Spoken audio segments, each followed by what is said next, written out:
mgbe ị ga-azụ ala na Izela Asaba na Asaba na Ọgwashi Ukwu a ga-etiriti gị ka otu esi tiriti gị na ala ndị Yoruba ala ndị Hausa ọ dị possible on the buy. Alright, onye nna ana m ekele gị ọgụ a wụ the CEO Pine Leaf Estate ịma dịka ọkwa anyị na-amara ụmụ Igbo si ha na akụrụ ụlọ amara onye kpara ya. A na-achụ ụmụ Igbo ebe niile, a na-achụ ụmụ Igbo na North, a na-achụ ụmụ Igbo na West, a na-achụ ụmụ Igbo virtually everywhere around the globe. Anyị na-ama ọkwasị biko bata n'ala Igbo bịa mee ihe, bata n'ala Igbo mepee ala Igbo, bata n'ala Igbo transform ala Igbo into that Lekki, transform ala Igbo into that paradise, that Dubai.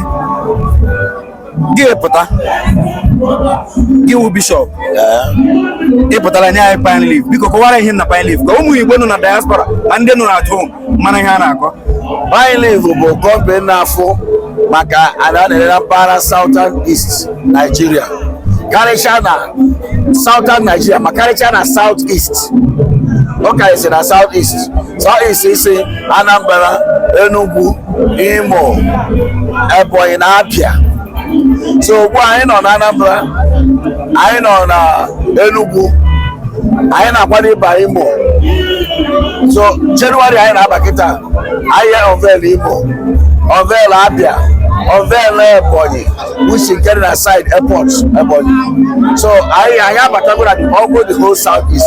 Okay, kedu ihe ị na-akọwara ụmụ Igbo, kedu ihe how reliable ka ụmụ Igbo maka na enwere ọtụtụ ndị na-akpọ si kedu otu ala Igbo dị, kedu ihe a ga-eme, kedu ebe a ga-etinye ihe, biko kwara ụmụ Igbo biko. Ọtụtụ ndị Igbo anyị ma ndị nọ na diaspora anwa atụnyego n'aka Pine Leaf were ọnụ ha na-agba ama.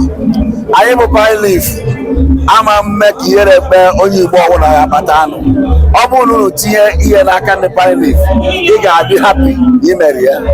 Anyị amaghị repụta ụta ka ọ dị ịma ihe anyị na-arụ ijikọta Igbo ọnụ na ọwụ sọsọ Igbo nọ na South East ebe nwere Igbo, ọwụ sọsọ na South East ebe nwere Igbo, enwere Igbo nụkwa na South South, Igbo nọ na mana North, that is na Kogi na Benue, nwee Igbo nọ na Bayelsa, Cross River na Akwa Igbo. Ihe ndị a ka anyị na-arụ ịgbakọsị Igbo ọnụ. Anyị nwere idea na enwere properties ndị a na-ere na Delta. Yes, kọwara anyị maka ya. Anyị nwere na Delta steeti ọtụtụ ebe dị iche iche na Delta steeti. Anyị nwekwazị na Rivers ma abịa na ihe gbasara other part of Igbo ebe dịgasị iche iche, mana abịa na Delta steeti ebe anyị nwekarịrị ụzọ ebe iri estate and almost 3 to 4 of it enwego estate gate. Ihe ndị a niile anyị na-eme bụ ka anyị wee fụ na ndị Igbo bata ihe a na-afụ n'obodo ndị ọzọ dịka ugwu Hausa mana Yoruba land afụkwa ya na be anyị bụ ana Igbo. Ụta ka ọ dị ụmụ Igbo ndị ọma, ụmụ Igbo ka m na-agara ozi. Ụmụ Igbo sị m na m kwuru m akwụrụ na m gbawa m agbawa ya nwe ka m ji enwego m a lot of offers ndị ga-asị m na kedu na m bịa ka anyị kwuo maka real estate, ka anyị ree real estate mụ ha ewere nwaanyị decline, mana mgbe m ji hụ otu Pine Leaf ji na-eme akparamagwa ha otu ha dị people oriented ya nwe ka m ji were onye ahụ sị na Pine Leaf bụ ebe m ga-achọkwa ụmụ Igbo nọ na mba, ụmụ Igbo nọ ebe niile ka ha bịa tinye aka na Pine Leaf ka emepe ala Igbo. Ala Igbo agwụghị na South East dịka m kwuru, enwere ala ndị enwere na Ọgwashi Ukwu, enwere ala ndị enwere na Ọkpanam, enwere ala ndị enwekwere na Izela Asaba ebe a na-asụ Igbo. Enwee mgbe ị ga-azụ ala na Izela Asaba na Asaba na Ọgwashi Ukwu a ga-etiriti gị ka otu esi tiriti gị na ala ndị Yoruba ala ndị Hausa ọ dị possible on the buy. Onye nke m gara aka ka Chukwu gozie gị n'ihi mbọ gị na-agba mgbe ị na-agbara Igbo.